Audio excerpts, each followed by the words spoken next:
Hello, everyone. This is Shannon Maurer here, and thank you very much for joining me for our next author interview for the Team Success website. And I am really excited today because I have someone on the line with me today, Dr. Bob Maurer, who wrote a book that has been fundamental to my thinking about how to make effective change.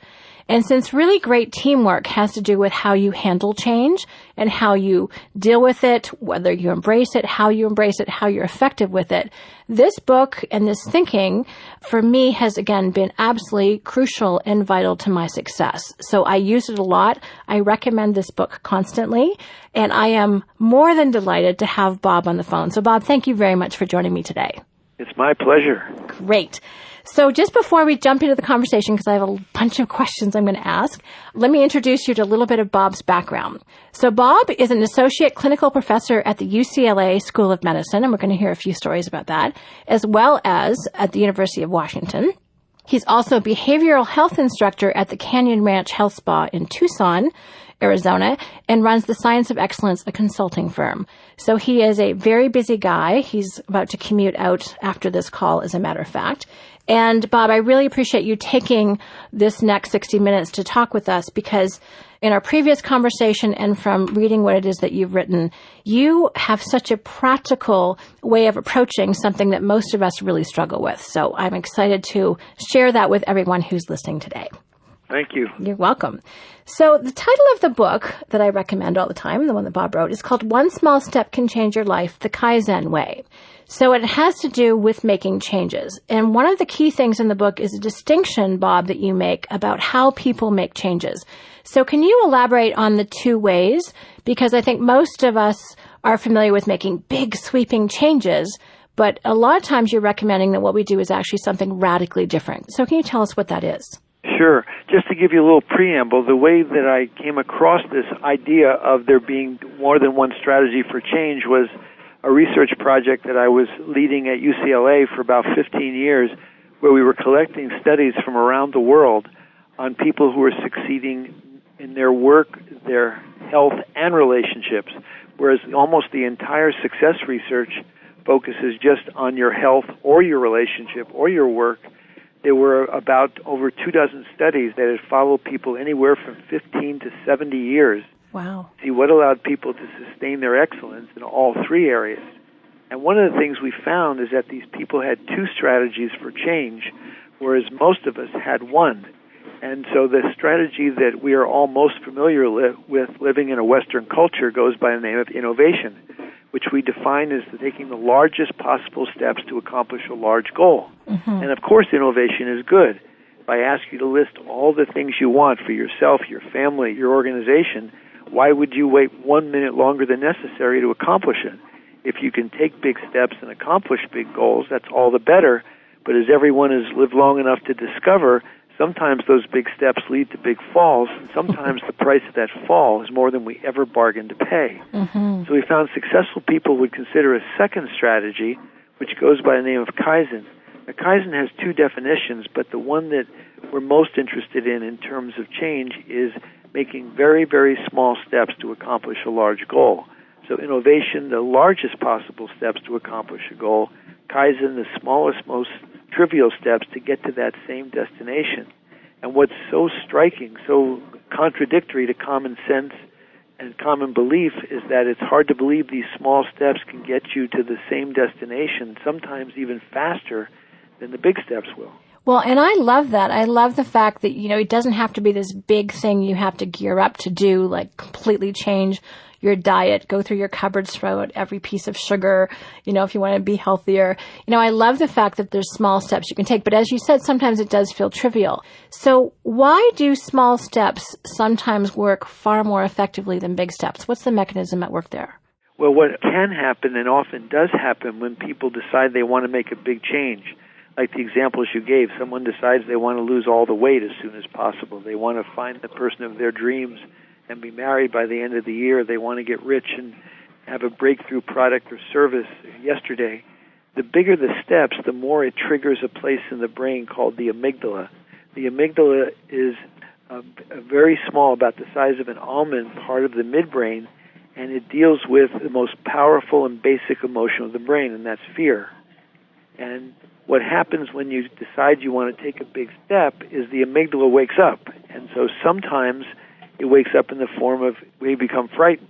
So you decide you want to lose weight, you walk into the fanciest health club in your city, you see all these magnificent people who made that decision years and years ago and have these wonderful bodies, and you may become just inspired that, gee, enough effort, I'm going to look like that. But more often people look at it and get scared thinking, my God, I'll never look like that. It's never going to work. I can't do it. And they walk out the gym and go get a pizza. So the bigger the steps you want to take, the more likely it is it's going to trigger fear. And fear usually doesn't motivate people. Usually it shuts them down. See, I think that's a really powerful point, that it shuts you down, because I'm fascinated by brain stuff and have done very much the layman's version of reading about it. But one of the things I learned from Dr. Eric Cobb from Z Health, also in Arizona, is that his research about the brain, the brain's really incredibly astute at two things: at perceiving threats and predicting threats. Yes. And when it's like that, it will shut you down. And he works a lot of movement. And even though your injury you may be technically recovered, your body still will not let you go there because your brain thinks it's not safe. So this whole thing about keeping something, your small step, below the level at which it triggers the amygdala. And I love how you talk about in the book, you say tiptoe past the fear response, which Exactly. I have a great picture of that in my head. To me, it's like it comes up to play in so many things, be it recovering from, physical injury or losing weight or relationships or work habits. And I think a lot of us have tried, as you said, those big things. We've had some big failures, and then you don't want to try again. Right. So this, to me, is kind of like a secret formula, which I find really exciting. Yes, exactly. The other aspect is if you can keep the amygdala quiet, then the brain becomes a creature of habit. Mm-hmm. If you watch a TV show, they show you the same commercial, often 15 to 30 seconds, over and over and over again. The reason they're doing that is they know that anything you do repetitively develops pathways in the brain. So you're better off doing something 1 minute a day, every day, than you are doing something an hour once a week. Because what the brain does every day, it commits cells to. So if you're trying to build a new habit and you can quiet the amygdala, then the brain starts to lock in these new behaviors. So before we go any further, what's an example of what that looks like? What's an example of where someone did something so small you thought, anyone from the outside looking in would go, you've got to be crazy. That's never going to work, but it really did. What's a practical example for people so they can really get it? Let me give you one from health and one from work. Great. The health one is that often I see people who have very busy lives, that they're up early in the morning, sometimes taking care of children. They go off and work an 8, 10, sometimes 12-hour day, and come home to responsibilities. And to ask that person to go to the gym in the middle of the day is absurd. They'll give you 10 reasons why they can't do it. And they're all good reasons. But one of the most amazing studies that we've repeated, but was originally done in Pittsburgh and then in Ireland, they went into a huge high-rise building. They went to, say, the 5th floor, found a banking firm, identified a dozen people that hadn't exercised since high school. And they said, congratulations, Christmas has come early in your life. You have a lifetime gift certificate to that fancy health club in the building. Here's a gift certificate for 1 hour, an hour a week for your trainer for a year, and here's a gift certificate for a new set of workout clothes. Here's the Heart Association recommendations. Have a great life. They go to the 12th floor of that same building, say it's a 40-story building. They identify a different firm, another dozen people that haven't exercised since high school. All they ask them to do on Monday is go into the stairwell, go up one flight of stairs, back to their floor, back to their desk, back to work. Tuesday, go into the same stairwell, go up one flight, add a single step, back to your floor, back to your desk, back to work. Wednesday, again, one flight, now 3 steps. Get the idea. Every day of the work week, adding 1 step to this ridiculous regimen. But come back 1 year, 3 years, 5 years later, which group do you think is exercising better, with better cardiovascular fitness, lower cholesterol, lower weight? The people with the health club or the steppers? And, of course, the answer, of course, is the steppers. They had no resistance because the workout was so small and trivial, so that there was never any excuse not to do it. And because it was so small, the brain developed the habit. After a while, they'd miss it if they didn't do it. And, of course, if you're building up 1 step a day, by the end of the year, you've got quite an exercise routine. So that's an example of how you can use very small movements on a regular basis to develop a habit of exercise. I love it. Another story is more personal, and that is I was at Canyon Ranch, and a man came up to me and said, I need to tell you how I've used Kaizen. He's an orthopedic surgeon in Phoenix, Arizona, and he'd heard the talk on Kaizen a year ago, went back to his practice, he sat down with his nurse and his front office people and explained Kaizen. And a year later, he said that we added up how many changes we'd made in our small practice, and there were over 200. Well, I said, can you give me an example? He said, sure. My receptionist hated her job because I frequently run late. A person rushes in to make sure they got to my office on time, and she has the job of saying to them, gee, the doctor is running 45 minutes late. They scowl, they pout, they sit in a chair reading a 3-week-old magazine, and that was her daily life. But once she heard about Kaizen and had permission now to be thinking in trivial, small ways what she could do to improve the practice, she had this idea come into her mind that everybody's got cell phones. So if I'm running 45 minutes late, she'll call a patient, say, look, I know you had a 3 o'clock appointment. The doctor really won't be able to see you before 3:45. Why don't you come then? The person walked in the door with a smile on their face because this receptionist had given them back 45 minutes of their life, and they were grateful. They made her life easier. It didn't cost the doctor anything, and the patients were more pleased. So if you can train your staff to think small, as we may talk about later, you don't know which of these small steps is going to turn out to be big. That is fantastic, and I really love that example because customer service is ripe for this. In my estimation. But one of the things we talk about with our clients a lot is going 10 times. And our analogy for that is it can be a lot like looking at the sun, really bright and shiny, but also blinding. And so how do you possibly grow 10 times? And what you've just said is you can do it by one small thing at a time. And 200 changes over the course of a year in a practice, that's a lot. Yes. That you can fundamentally change a lot of things and transform people's experience in far fewer than that, I'm sure. So right. I love both of those examples. Those are awesome. So this is one of the things that I was curious about. Again, I love the stories and I love the examples. So what's one or two more in terms of, so we talked about health, how have people used it to improve their relationships? That's in some ways one of the most exciting. And for this, we borrowed some of the research of a man named John Gottman. Gottman is also at the University of Washington, or was for 20 years, and is a researcher who's done probably the best research on marriage. What makes his work so extraordinary, Shannon, is he could sit down with you and a fiancé, do a 15-minute interview or less, predict the likelihood you'll be happily married 4 years later versus miserable or divorced with 93% accuracy. Wow. It's quite extraordinary. Mm-hmm. And basically, he found two things. One was how couples deal with conflict, not surprising. Some of the things he found were common sense, and some of them were not common at all. But the second thing he found that was even more predictive was that on a daily basis, the positive attention outweighed negative by 5 to 1 on the days when the relationship wasn't going well, 20 to 1 on the days when it was thriving. Now, what are we talking about? 20 candlelight dinners, 20 trips to the movies, 20 walks on the beach? Absurd, you couldn't physically accomplish it. It turns out to be small, trivial moments. When you call your mate during the day, does their voice light up when they realize it's you? Or does their voice tone imply that you're interrupting their more important tasks? Do they put down the remote control, the newspaper, the telephone when you walk through the door? If you went to the dentist this morning, do they remember to ask you about it? Those small, trivial moments accumulating throughout the day were more predictive of success than anything else the couple could do. So in our couples work, these are the things we make sure before anybody completes a course of counseling that they've mastered, because there's nothing that you can do that will ensure the success of the relationship more than that. That's amazing. And I imagine that works really well with children. Yes.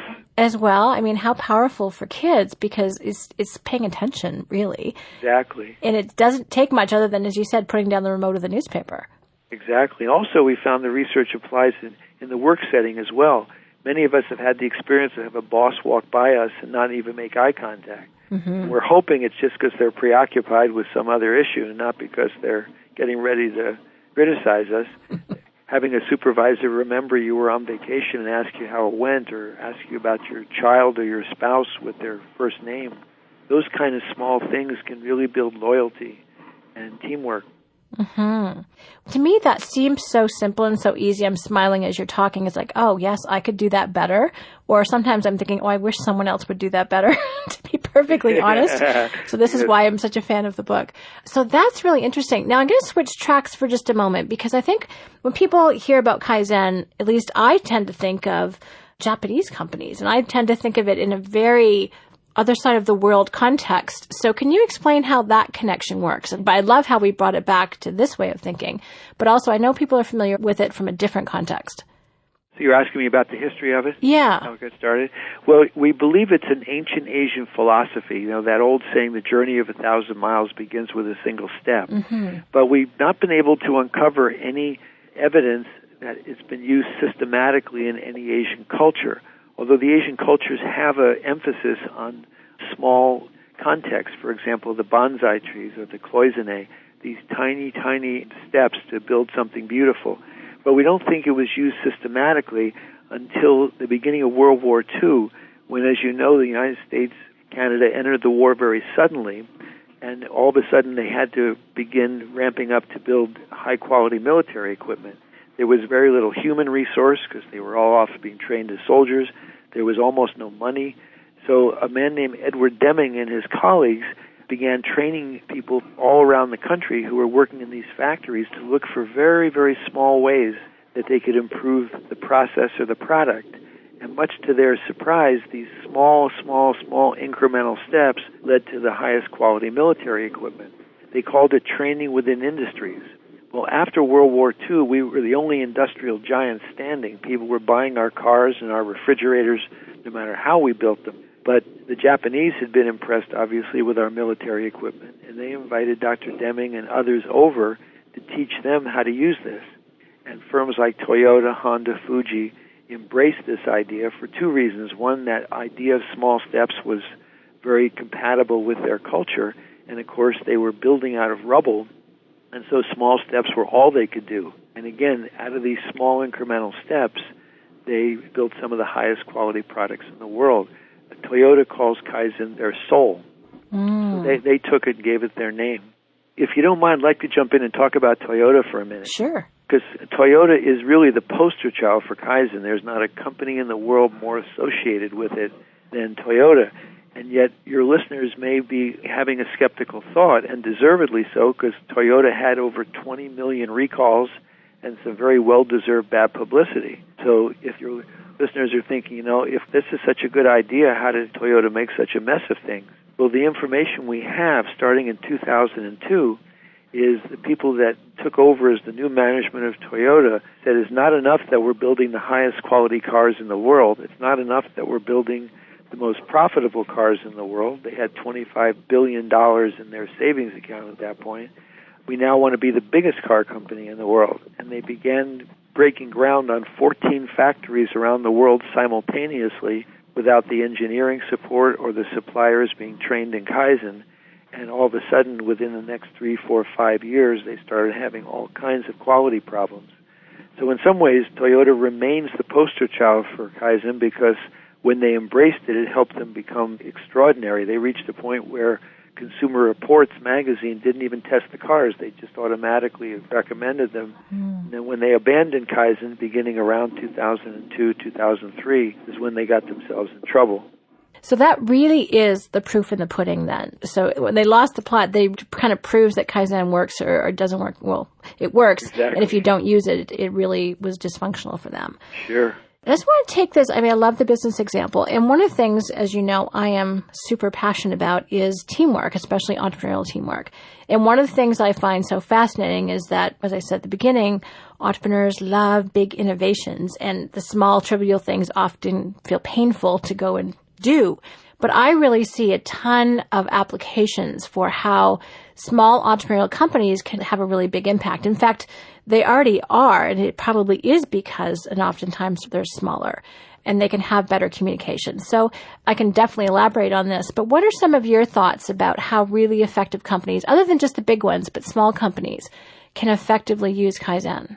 Well, that's a great question, and the answer essentially goes back to something I said at the beginning, and that is that there's really two definitions for Kaizen. The one we've been focusing on is making very small steps to accomplish large goals. Mm-hmm. But there's a second definition, and that's looking at very small, trivial moments to to create large products.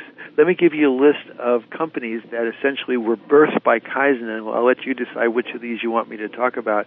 The Internet, Disneyland, credit cards, Post-it, Band-Aids, baby powder, Netflix, barcodes, Viagra, penicillin, the microwave, frozen foods. All of those were developed by somebody looking at some tiny, tiny moment and out of it deciding maybe there's something here worth a second look. Do you want me to go through a few of those just for your listeners' curiosity? Yes, because I really can't choose. I'll just choose some of my favorites. Okay, perfect. We got Disneyland for Walt Disney taking his 2 young daughters to an amusement park. He puts them on the ride, sits on the bench, collects them, puts them on the second ride, sits on the second bench, collects them. By the third ride and the third bench, feeling kind of bored, Disney looked around at the other adults on the other benches who looked bored, and he thought to himself, there must be a way for a family to share an amusement park, and Disneyland was invented on that third bench. We got the credit card from 2 New York attorneys who were out to dinner. They were arguing over who was going to pay the check until they both realized they didn't have any money with them. Well, one of them lived a few blocks away, called his wife, who rushed down with some cash. On the walk back to the apartment, the 2 businessmen were reliving that moment's embarrassment and thought there had to be a way to deal with restaurant charges that was easier, and the credit card, Diners Club, our first credit card, was invented that night. Wow. We got Netflix, which just surpassed HBO with the largest number of subscribers, from a person who is a big Blockbuster fan, a big store that sold videos. He forgot that he had it, took it back late, and got a $43 late charge, and thought there has to be a better way to deal with renting films, and created Netflix.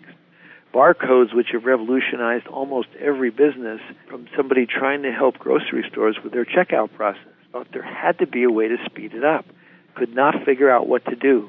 One day, feeling very sorry for himself, he went off to the beach, staring at the waves, sticking his hand in the sand in frustration, took his hand out of the sand and saw the sand sticking to the grooves on his fingers, and thought that's it, and barcodes were invented that day. We got Viagra from a cardiac drug that didn't work, but somebody noticed a very interesting side effect. I was hoping you'd find that funny. I've heard that. We got the microwave from somebody working for a company called Raytheon, had a chocolate bar in his pocket, and he was at a military installation where there was a radar screen, and the chocolate bar started to get a little soft. He got curious what that was about. So I can give you countless more examples. What we found is often these big, big interventions came from somebody looking at some small, trivial moment thinking, what can I learn from this? That to me is so powerful because it's very, I guess, egalitarian is probably the word. And any single person, by paying attention to the small things, can have an impact as opposed to it being someone else's responsibility, which I find really exciting. Pausing with the Viagra example, is I heard that with that cardiac medicine, when they tried to recall the test, people would not give the medicine back. That piece I hadn't heard before. That's great. That was part of the story that I'd heard, which makes me completely crack up. So it's, again, to me, why this is so exciting is because to my mind, it just opens up whole new worlds and possibilities that weren't there before when I'm only focused on big changes. Yes. And I think for a lot of team members who are primary audience for the Team Success Handbook, but also entrepreneurs who run companies who really want to have a big impact. I mean, the whole focus of the coach program is about maximizing results and minimizing the time and effort. So you can see why this fits so well into my way of thinking. So what have you noticed with, if you look at individuals, particularly people who work for smaller companies? One of my favorite examples from the book is the one about the outpatient clinic who had a terrible customer service reputation. Could you tell that story? That one of the things we found over and over again is that when we looked at customer service, one of the things that was a surprise to us, it was often some small moment, somebody that was having too long a conversation with the person next to them rather than focusing on the person, not calling the person by their name, not keeping eye contact. And what we found is that if we could teach people to take these very small moments and decide that you don't know which small moment is the most important to that customer, that teaching people how critical these small, trivial moments could be, that we could dramatically improve customer service and cost absolutely nothing.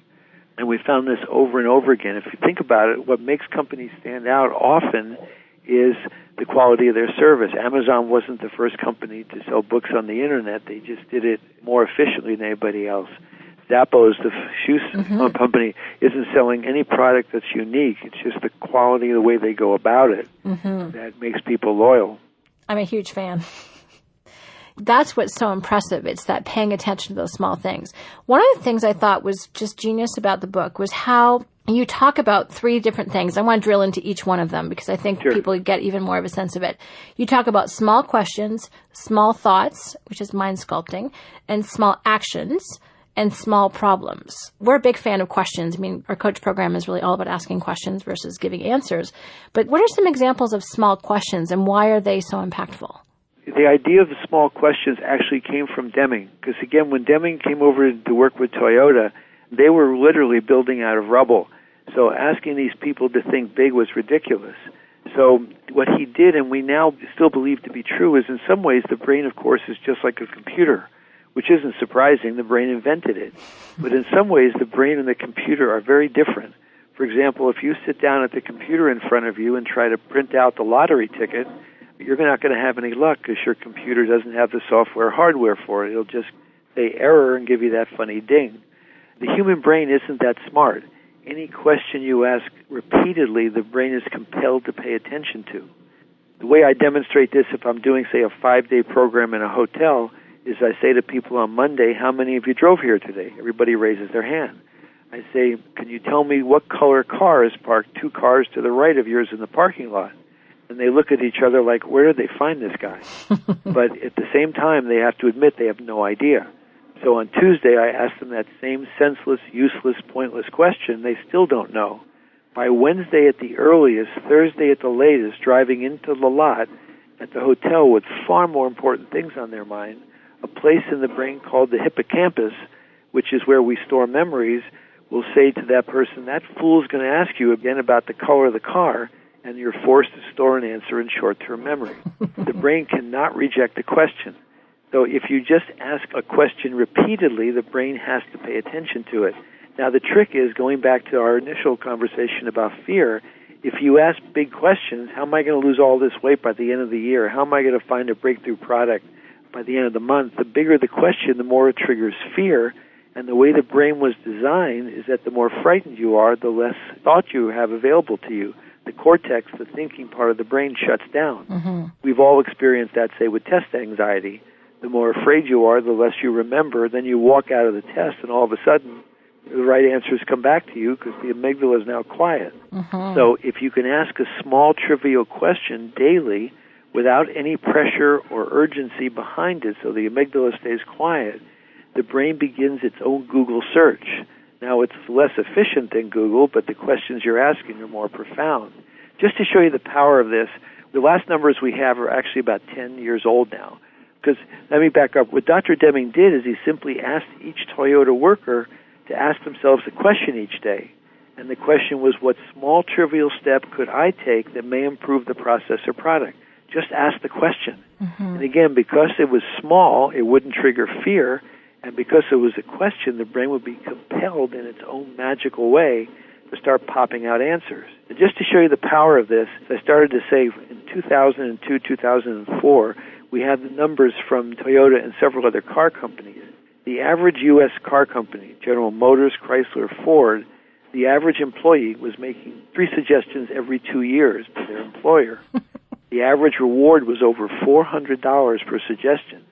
The average Toyota worker was making, in U.S., Asia, Canada, Europe, they were making over 200 suggestions per year.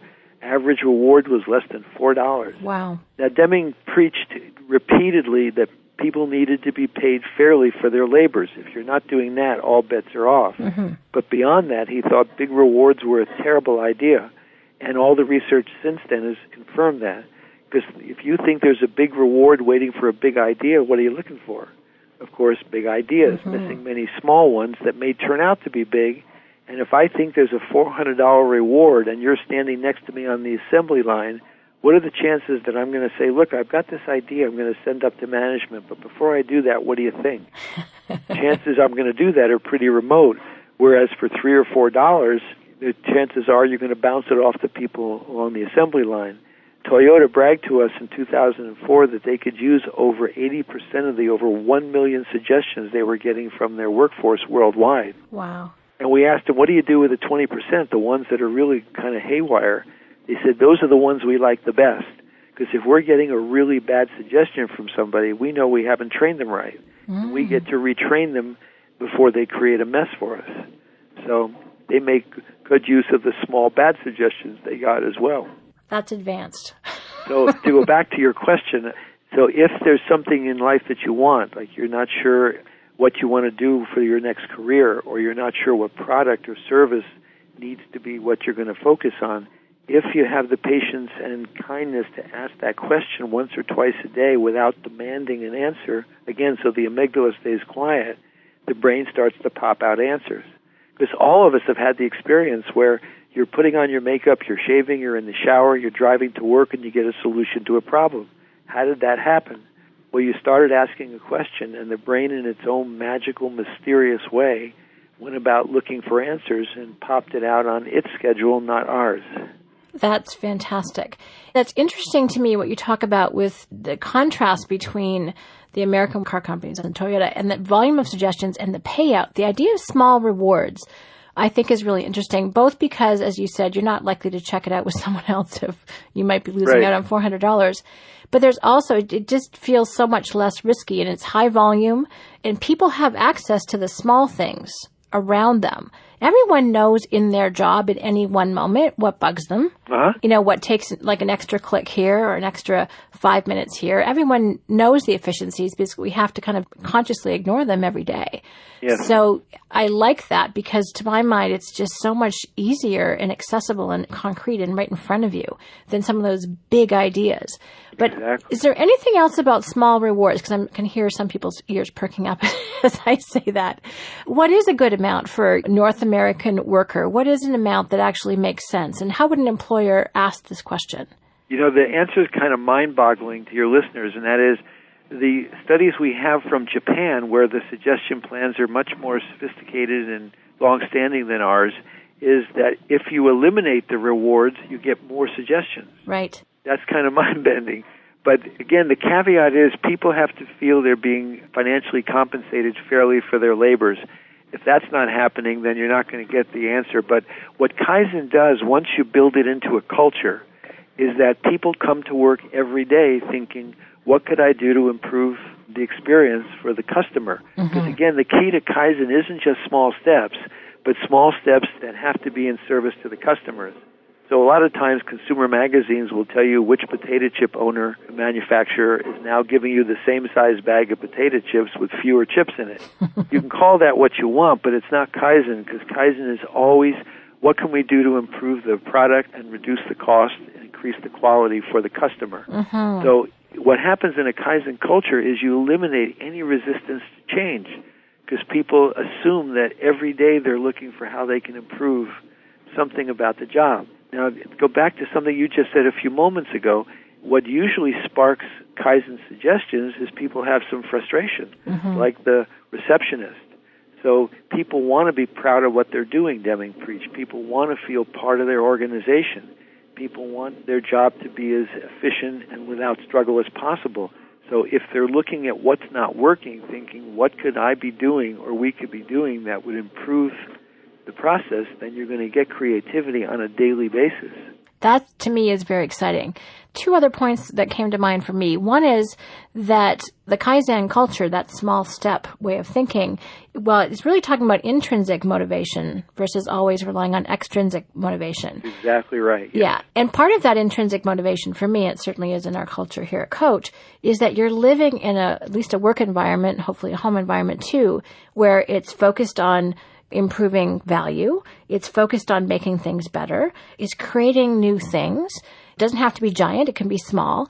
But that's a positive, growth-oriented, uplifting place at which to work. Exactly. And I don't know about you, but everyone I can imagine that I know of wants to be a part of that. Exactly. And what made Dr. Deming so outstanding and revolutionary in his time is he felt that an assembly worker standing on a line putting on a bolt on a tire had that same interest in having meaning and purpose and pride in their work as did the people working in high-tech companies. He actually had proof that that was the case. And I think certainly my value system or my way of looking at things is everyone has something to contribute. And one of the contexts that we set in the program is in terms of 10 times growth. We have this kind of analogy or metaphor about things bubbling up and innovations and improvements. And often they're, if you're going towards 10 times, 1 time's improvement over here, 2 times over here, 5 times over here, but it bubbles up from the bottom. And they coalesce and combine together, and after a while you've got a bubbling pot that's got a lot of 10 times innovations in it. Exactly. But it doesn't only come from the top down. One of the big opportunities, I think, in entrepreneurial companies is that there is more openness as opposed to a large, very structured, more corporate organization. It's kind of almost expected. I know when I started at Coach, which was 1991, a long time ago, there was so much that was not in place. There's so much we didn't know. We made it up every day. And there was a lot of freedom. And now, even though we're substantially bigger, much bigger than 10 times bigger, I think there's still equally as much room for those bubbles and those innovations and those improvements. But I'm not sure that people coming in, starting at work today, have that same sense. But right. what you're saying is in a culture where if this is how you set things up for team members and even new ones, that this becomes normal, that people, if they're well trained, have good ideas. And if they're not good ideas, you need to clearly train them better. I like Toyota's insight into that. Yeah. That to me is a recipe for a growing company. I would say it a little bit differently, but absolutely agreeing with what you're saying, that Kaizen is really the only insurance you have against being destroyed. Oof. Because no matter what product or service you have, as we all know, at a certain point, it becomes irrelevant or technology leaps over it. So unless you're continually looking at how you can improve and enhance, there's no way you're going to be able to survive for very long. Mm-hmm. So you're trying to create that culture so that people are continually thinking about what small step can we take to improve it. And again, as we said earlier, you don't know which small step is going to be revolutionary. There's a book that came out of Harvard called The Innovator's Dilemma, mm-hmm. which was a series of case studies looking at these hugely successful companies that essentially went bankrupt. And it was the same thing in every story, and that is they became so big and so successful that they were looking for what's the next big idea we can find that will give us big profits to satisfy our big shareholders, and missed many small, tiny ideas that turned out to leapfrog over what they were doing. So the only solution they could come up with was either to create a Kaizen culture or to set up kind of these little rogue organizations within the big organization that would continually look at how could we do something better or different. Just to give you one example, Pixar, the most extraordinary successful movie studio in history, mm-hmm. when they bring on new employees, they tell them from day one, there's got to be a way we can be doing things better. No matter how successful we've been, there's got to be ways to do things better. We want you to look, now that you're essentially looking at it from an outsider's point of view, and tell us how we can improve. As opposed to thinking they've got the answers, you have to swallow the Kool-Aid and join us. I love every second of that. To me, it's such an entrepreneurial approach as opposed to staid and corporate and bureaucratic and things have to stay the same. We have to control you. There's something kind of magically spontaneous on a small way. It's not threatening, which is what makes it so great. So this to me is very energizing, I think, to help our constituents get them where they want to go. This is so cool. That's exactly right. Something else the research supports that you said earlier is there's just no way to predict in an organization who's going to come up with the breakthrough ideas. Mm-hmm. So that, again, as you said earlier, you really have to cultivate this culture of change and improvement throughout the entire organization. I also think it takes a lot of pressure off the people who created the company in the first place. Usually there's some risk-taking part of the entrepreneur, and that's why they were willing to jump out of the staid and the trusted and the, into something brand new where they had to experiment and kind of make it up as they went along. But after you've got the company established, or even as you're doing that, it's a big burden to carry to be the only one doing that. Again, what I really like about this is it's such an inclusive way of looking at things, and that those innovations can and do and need to come from every single person and level within the organization. Exactly. Yep. Fantastic. So one of the things that you talk about, and I want to pull in the New York City example because everyone's familiar with that, talk about small problems. I mean, that was a great example of how there were certainly some big changes, but what really transformed crime in New York City was looking at small problems. So can you tell that? Because I think to me it's one of the ones that I always remember. Sure. There's several examples of social change taking place in small ways. I'll certainly give you that one, but I wanted to also talk about agriculture Great. and healthcare in the same sentence, if you can believe that. But what happened in the crime situation is a policeman named William Bratton, who was at the time working for the Boston Police Department. And that police department was quite progressive, and they would bring in, for example, professors from all the universities around Boston just to lecture to the policemen about different aspects of social psychology. And one of them was called the broken windows phenomena, where if you go into a rundown part of a city where there's abandoned buildings, if the kids or vandals or whoever break one pane of the glass, if you don't repair that pane, they'll come back and break the others. If you repair it magically and mysteriously, people tend to leave it alone. And so it kind of stuck in his mind, and then he was hired to run the transit police in New York City, dealing with the underground, the subways. And there was lots of crime in the subways, everything from urination to rape and other kinds of violent crimes. And he knew his predecessors had tried all the usual things police do to try to reduce crime with very little success. So he remembered the broken windows phenomenon and said, well, maybe we can just try to eliminate petty crime so that criminals know that somebody's paying attention to the quality of life for our customers. So they would arrest, for example, people who were jumping over the turnstile trying to get their subway fare free. They would arrest people that were loitering too long, or people who were urinating in public. These very small crimes that diminished the quality of life for the people, but really had nothing to do with major crime. And much to their surprise and amazement, violent crime went down over half in the subways. When they saw that change, they hired him to run the police department above ground, and the same thing happened, and it's been repeated in many cities throughout the United States. So this small kind of incremental changes led to huge changes. One of my other favorite examples is modern agriculture, because right now in the U.S., as I'm sure you're aware, we're going through this huge upheaval trying to change the entire healthcare system for over 250 million people overnight. And we're running into all kinds of problems, both technical and stakeholders fighting. And if we go back to 1900, agriculture was in the same situation that healthcare is in the United States, where it's extremely expensive and enormously inefficient. In 1900, about half of your income would go to food. About half the population of the U.S. was working on farms. The crop yields were low. When you went to the grocery store, there was very limited and unpredictable qualities and quantities of food. And there was very little reason for farmers to take advantage of the new innovations in agriculture that were coming along, because labor was cheap, land was cheap.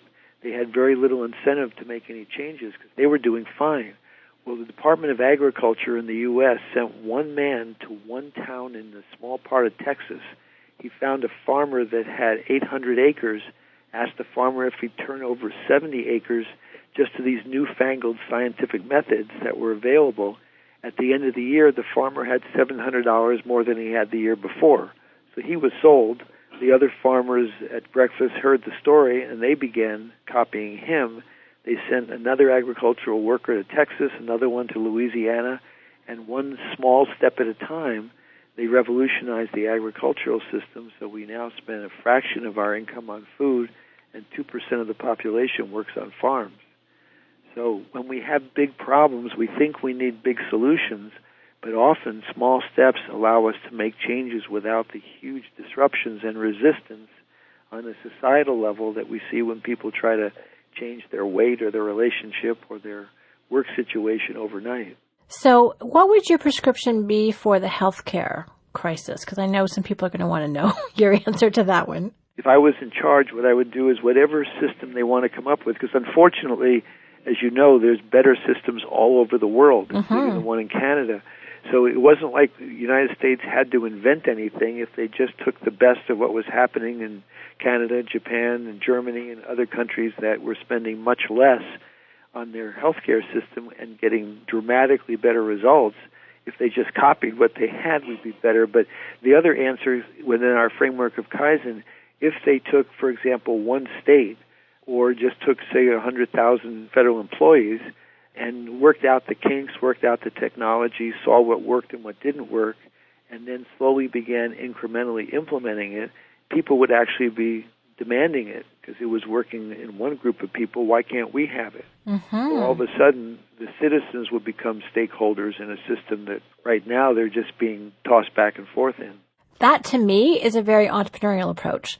I mean, when I first met Dan and Babs is the person I work with most closely, and she was like, okay, let's experiment. So we've tested new things in the UK, for example, and I'm creating new stuff all the time. So it's like, okay, let's test it over here. You've got that sense of me already. Yes. Let's test it over here and see how that works. And we have a tool called the Experience Transformer where we say, okay, what worked, what didn't, what would we do differently next time? And there's almost never an expectation that it has to be perfect the first time. We even have one of our concepts, which is similar to the 80% approach, which is that don't have it be perfect, have it be 80%, then hand it off to the next person who can make the next small improvement, and vice versa, because all of those small changes by multitude of people is actually far more effective than one person trying to do it perfectly. So I'm kind of celebrating as you're talking, I'm like, yes, that's the entrepreneurial way. So I love that. Great. Now I want to ask you a personal question, if I may. What really incentivized you or what excited you about Kaizen, and how do you use it in your life? I mean, I love the stories that you talk about how you coach people individually, which I know you have very limited capacity for, so don't everyone get all excited at once here. But what does it mean to you? There was several answers to that. One is, again, working in a medical clinic, training physicians in communication skills and counseling skills. I shared their frustration that we would see people, if only they would change some of their life habits, some of the medical problems that they were continually coming back with had to improve. And so, again, asking people to join a gym and on, all those big steps was just a waste of time. In fact, just convinced the patient you didn't know anything about their lives. So once I saw how powerful Kaizen could be in terms of, for example, asking somebody to exercise 1 minute a day, moving as fast as they can while they're watching one commercial, and then building on that, like with any habit, first people resist it, and then they tolerate it, and then they miss it if it stops. So we found people were developing these wonderful habits. The doctor was feeling better, the patients were getting results, and obviously I was happier. So on a more personal level, there were a couple ways I've used it. One is I used it the same way in terms of exercise for myself, because one of the most amazing Kaizen studies has come out of the Mayo Clinic, where they looked at a very fancy pedometers. Essentially, they were pedometers you wore. So they had very elaborate data on how much people moved. And they looked at people who were thin, fit, who never went to a gym, versus those who were heavy. And one of the things they found is that the people who were thin and fit, again, without an elaborate exercise program, were simply moving more during the day. These were people who parked at the end of the store lot and walked further. These are people who, in a seminar, would get up and move and stand more than they would sit. These are people who paced in their office when they were on the phone. They just moved more during the day. They fidgeted when they were sitting in a meeting. And what they found is those small movements added up to 300 calories a day, which over the course of a year could lead to 30 to 40 pounds of weight loss in a year. Wow. And this study's been repeated. Not only has it been repeated, Shannon, but they find if you exercise for an hour this morning and came to work and sit for 6-7 hours of the day, your chances of dying of heart disease are the same as somebody who smokes a pack of cigarettes a day. Yikes. We're simply not designed to sit. We're hunter-gatherers in terms of our biology. We're supposed to be moving. So just getting up and standing, because I'm not suggesting people need to go on treadmills all day, but just getting up and moving from time to time so that you're speeding up the metabolism is enough to give you this kind of weight loss. So I actually tried it myself because, again, I'm like many of the people I'm describing, my days are long. I would simply move more during the day. On the escalator, I'd move instead of standing still. In the airport waiting to board the plane, I'd be lifting my luggage just to move the muscles in my arms. I would stand rather than sit waiting to board. So these small moments, I was able to lose, as they said, 30 to 40 pounds in a year. Now, one more example of my personal use of Kaizen. Once I got the contract for the book, I went into overwhelm. I got scared because not only is, I'm sure you appreciate it, it's a huge undertaking, but I don't particularly like to write. So I thought, well, maybe I'll try Kaizen, see if this stuff works. So I decided, all right, I'm going to write 1 minute a day. That's it, 1 minute. If I write more, that's fine, but I'm only committed to 1 minute a day. And for 2 or 3 weeks, that's all I did. But what I found, and that's what Kaizen illustrates, is after a while I forgot to stop. If I give you one more example, years ago, before I ever met Dr. Deming, because I had the privilege of spending a week with him, but before I ever met him, there was a world-famous pain expert at UCLA giving a 2-night talk for people with cancer pain. At the end of the first night, he said to this group of patients, "I'd like you all to go home and meditate for 1 minute." Well, I thought that was one of the strangest things I ever heard, so I waited for the audience to leave, went up to him and said, "Professor, why are you asking these people to meditate for 1 minute? It's not enough to do anybody any good." He patiently asked me, "How old is meditation?" I said, "Thousands of years old." He said, "Correct. There's a good chance everybody in this room has heard of meditation before tonight. Those who like the idea have already found a book or a teacher and are meditating. For the rest of the people in this room, meditation is the worst idea they ever heard of. I'd rather they go home and meditate for 1 minute than not meditate for 30. They may discover they like it. They may forget to stop," which is exactly what the research argues and what happened to me when I started to write the book.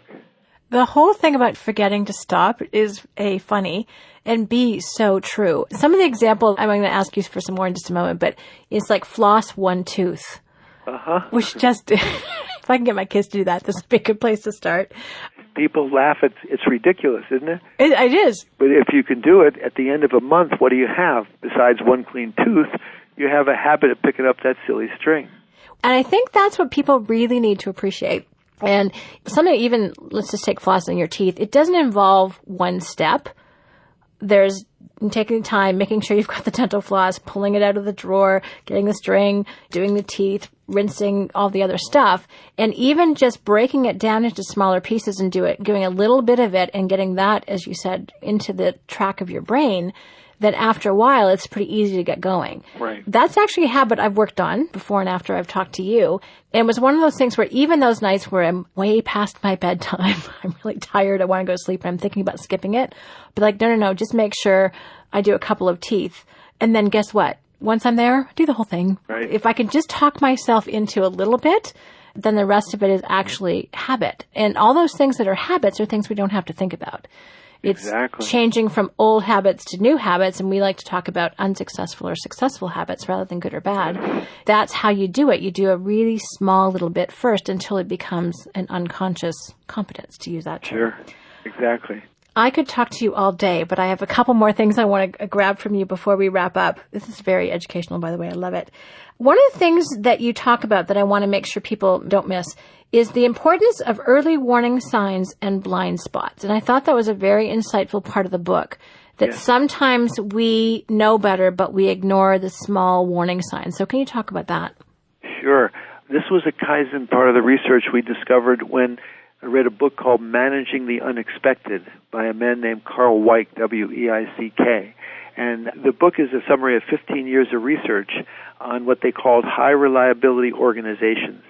These were places like aircraft carriers, nuclear power plants, emergency departments, places where you're trying to reduce human error to zero. Mm-hmm. And basically, the whole 15 years boiled down to two things. One, as managers, as leaders, as entrepreneurs, if you have people working for you, have you made it safe for them to bring their mistakes or their concerns or their fears to you so that you can keep them from making mistakes before they go down a path that's not going to work? But the second thing is they looked for very small mistakes and tried to correct them while they're trivial. Because if you can correct them when they're small, they don't get to be big. Yes. And that was the sum of his whole book. And what we found is that so many of the big disasters that we've experienced in the last several years, there were all these small warnings before the problem took place. The one in the Gulf of Mexico, the Deepwater Horizon oil spill, it took place in 2010. When we went back and looked at some of the studies, there were over 356 small spills, in quotes, between 2001 and 2007 on that platform, but they were so small and inconsequential, nobody stopped to look to see how important that they were. Another example that I just find fascinating, many of your listeners may know about the group Van Halen, the rock group. I'm sure they do. And the person who started it, David Lee Roth, his policy was, and it was in the contract, when they went to a venue, that there had to be a bowl of M&Ms backstage, but there could be no brown M&Ms. Otherwise, the concert was off and the band would keep the money. Now that sounds like the demands of a, self-absorbed, narcissistic, petty rock star.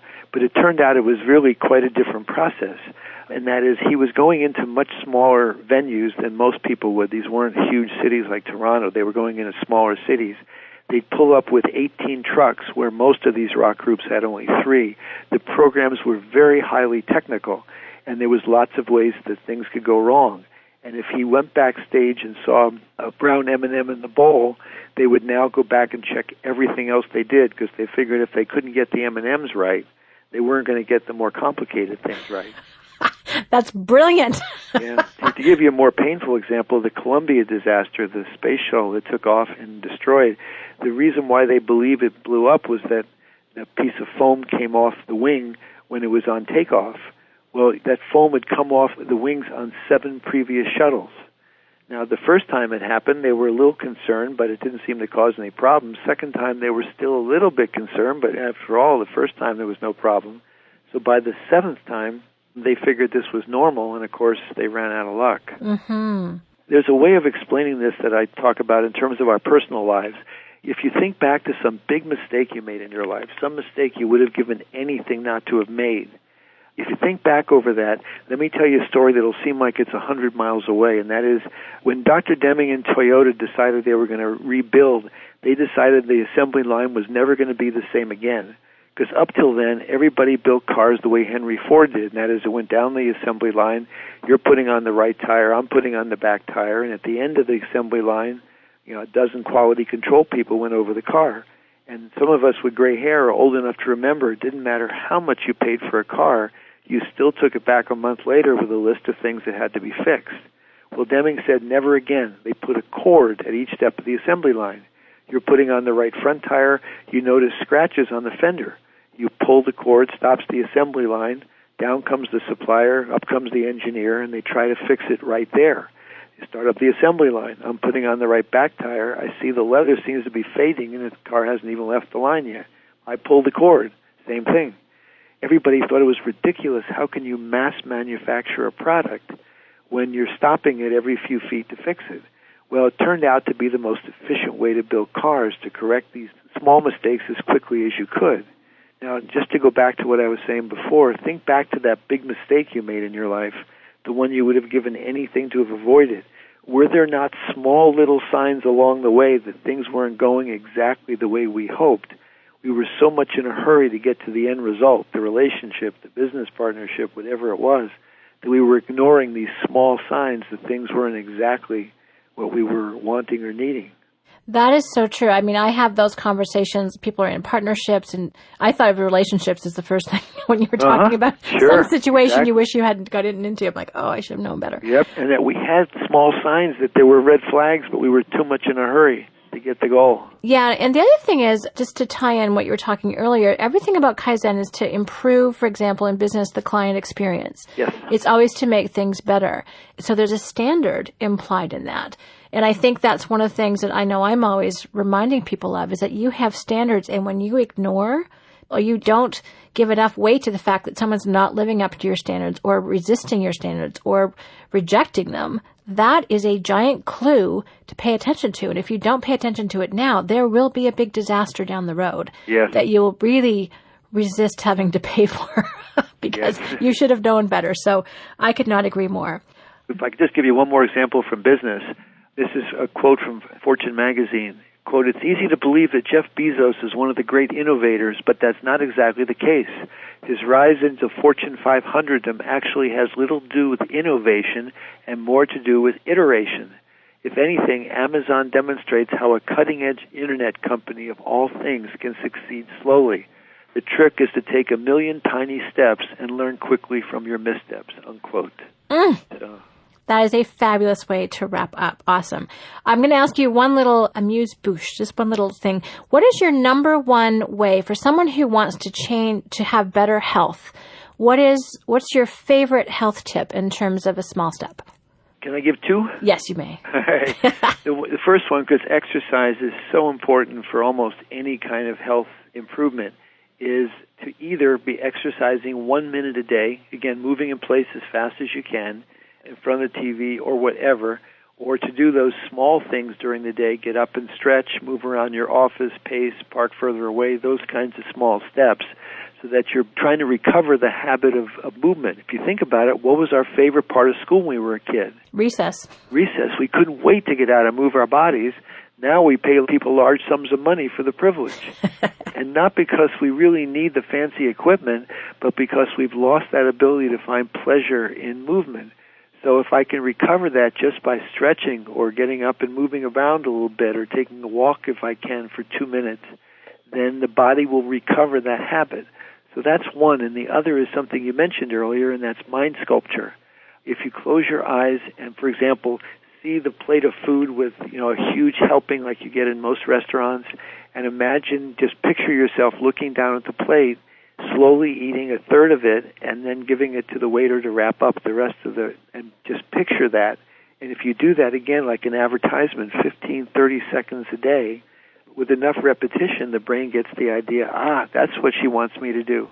And you can develop portion control without all the kinds of willpower and self-control and discipline that most of us don't have by the end of the day. Yes, which there's a whole book, Willpower, that talks about that very eloquently. Yes. The other suggestion that I started doing after our conversation and based on the book is that, for instance, a candy bar. So it's 4 o'clock, you're starving, you're going to have a candy bar. You throw away the first bite. Yes. Not the last one. No, it's way too hard to throw the last one away. And again, you're just trying to train the brain the way you would a pet. And you do it through repetition. There's no other way for the brain to learn. And children. Throwing away the first bite of everything, the brain gets the idea, that's the new game. Yes, which I think is so powerful. And, especially French fries or anything like that, you just take some away and throw them out first, not last, which I think is a fairly profound concept. The other thing, just to close out, so you are in the midst of doing, which I think is very exciting, can't call it an edit, a new edition of One Small Step. Yes. So please tell people about that and how they can get in touch with you or how they can learn more, because you also do a lot of courses and workshops. How can people reach out to you? The website, which has several videos and other information, is scienceofexcellence.com. Great. And there's also contact information there. There's links to the second book that came out on Kaizen, which is focused on business. But to go back to your question, the book's being reprinted in paperback, and we've updated some of the examples and exercises, and there's a preface, a brand new chapter, which talks about some of the research I mentioned, like the Mayo Clinic studies that came out after the book was printed in 2004. Wonderful. Thank you so much. So again, I could keep this going for a long time, but I do need to close it out. So Bob, thank you so much, because I think what you've shared with us is, first of all, a new way of thinking, and most precious is really some very practical applications of that. And the whole idea about how to not trigger the fear response in the brain, how to tiptoe past the amygdala, and how to ask small questions, take small actions, have small improvements that actually produce a very large result in ways that larger, more scarier innovations or actions would prevent us from being successful. And since that's really the track that we're all on, everyone who's listening, to me this is, as I said earlier, the secret formula. So I just want to express my very deep appreciation for getting to know you, because you're a complete delight. And I love, you're welcome, and all the wisdom that you have to share. And I'm looking forward to exploring more on your website, and I can't wait to see the new edition. So congratulations, and I'm excited to see it. Thank you. It's a privilege talking with you. Great. Thank you so much, Bob. Sure.